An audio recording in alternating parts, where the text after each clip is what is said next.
Hello, I'm your host, Lili Pierrepont, and this is ArtStorming.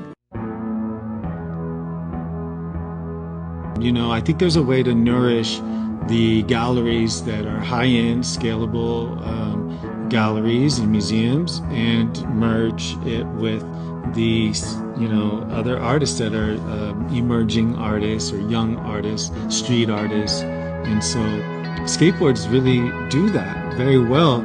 I remember, while I'm releasing skateboards, I saw some release at the Tate. The Tate Modern released some Basquiat skateboards. And I'm like, okay, this is something that's happening. And it really made me smile because, everybody can collect a skateboard, right? It's something that is nostalgic as well.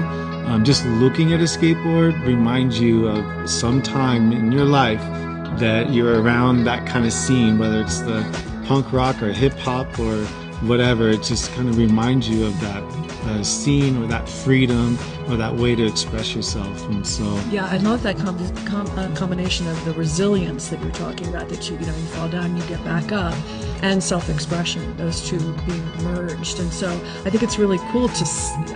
How have you noticed that maybe people coming into skating, I guess you call it skating, right? Skating, who don't have a decorative board, do they sort of see the other decorated boards and think, hey, and then it becomes like apparel? Like, when does it cross the threshold into like identity?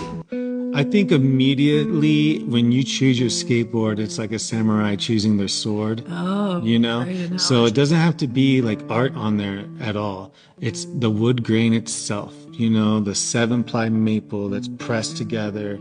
It's just beautiful the way a skate is to me. And I think other artists too. If you ever see, like I said, I was putting what they call a complete. So that's chucks, wheels, bearings, grip tape, everything. Putting it all together with some youth here in town, and it's their first skateboard. So I didn't give them the deck. I let them choose which one they want. And, this one kid was like, I want that one, like, so me. And the other girl was like, oh, I want that one. And it's not what you think they would choose sometimes. And so just to watch that, it's kind of like their first collecting of art in a sense. Even when they're skating on it for a long time, it's scraped up.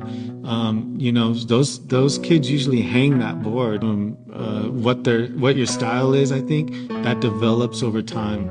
And the next skateboard you want might be totally different. It just depends, So how has the sensation of skating informed your artwork, or have you noticed that it changed the way you paint? It's such a great question. Flow.